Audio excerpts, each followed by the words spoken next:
भक्ति सब कामों के लिए लाभदायक है, जैसा कि 1 तीमुथियुस 4:8 में लिखा है, क्योंकि देह की साधना से कम लाभ होता है, पर भक्ति सब बातों के लिए लाभदायक है, क्योंकि इस समय के और आने वाले जीवन की भी प्रतिज्ञा इसी के लिए है। मेरे प्रियो, बाइबल में लिखा है कि अगर आप देह की साधना करते हैं, यानी आप जिम जाते हैं, दौड़ लगाते हैं, आपका पेट कम होना शुरू हो जाता है और शरीर मजबूत होना शुरू हो जाता है।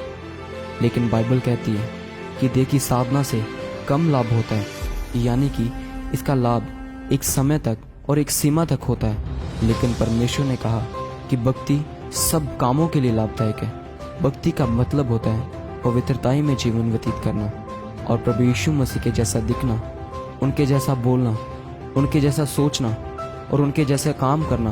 बाइबल में लिखा है कि जब प्रभु यीशु मसीह ने अपने चेलों को परमेश्वर के कामों के लिए भेजा था, तो उन्होंने कहा था कि जैसे पिता ने मुझे भेजा है, उसी तरह मैं भी तुम्हें भेजता हूँ। इसका मतलब है कि प्रभु यीशु मसीह ने आज आपको भी भेजा है।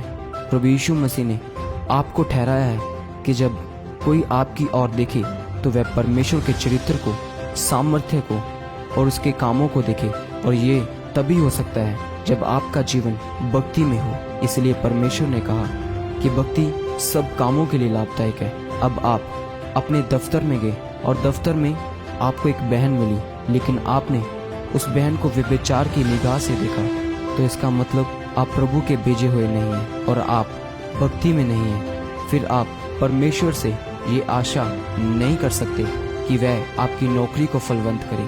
पौलुस ने कहा कि जब तुम आत्मिक जिंदगी यानी भक्ति वाली जिंदगी जीते हो, तो तुम अपने दुश्मन को या उस व्यक्ति को जिसे तुम पसंद नहीं करते वह नहीं बोलते जो तुम्हारा दिल कहता है, तुम उसे वही बोलते हो जो परमेश्वर का वचन कहता है और जो पवित्र आत्मा कहता है।